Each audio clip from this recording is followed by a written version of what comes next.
Hello everyone. నేను ఈరోజు mehndi booking వచ్చిందనమాట, వెళ్తున్నాను. ఇది ముహూర్తాలు లేని టైం అనమాట. అంటే ఇప్పుడు వర్క్లు ఏమి ఉండవు కాబట్టి నేను నెమ్మదిగా చేసుకుంటాను ఇంట్లో పనులు. సో లేట్ అయిపోయింది, అనుకోకుండా వచ్చింది ఇది సడన్గా. అందుకని ఇప్పుడు హడావుడిగా రెడీ అయిపోయి వెళ్ళిపోతున్నాను. ఈరోజు శారీ కట్టుకుని వెళ్ళాలనిపించింది అనమాట నాకు. శారీ కట్టుకుని రెడీ అయిపోతున్నాను. ఇదే మెహందీ బ్యాగ్. ఇందులో కొన్ని లీక్ అయ్యే కోన్స్ ఉంటే కవర్లో పెట్టాను. ఆ సిజర్ నేను ఎప్పటి నుంచో అదే వాడుతున్నాను. ఇదిగోండి మెహందీ అయితే స్టార్ట్ అయిపోయింది. వాళ్ళు చాలా సీరియస్ అయిపోయారనమాట, నేను చాలా లేట్గా వెళ్ళానని. నా వర్క్ చూసి తర్వాత కూల్ అయిపోయారు.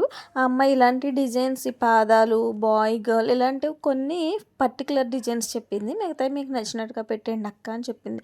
చాలా క్యూట్ క్లయింట్ అనమాట. అసలు ఏం మాట్లాడలేదు, ఎలా పెడితే అలా పెట్టించుకుంది. చాలా బాగా నచ్చింది ఆ అమ్మాయికి. మెహందీ అవుట్పుట్ కూడా చాలా బాగా వచ్చిందనమాట. త్వరగా కూడా అయిపోయింది. మొత్తానికి వాళ్ళనైతే సాటిస్ఫై చేశాను. Thank you for watching. Bye bye.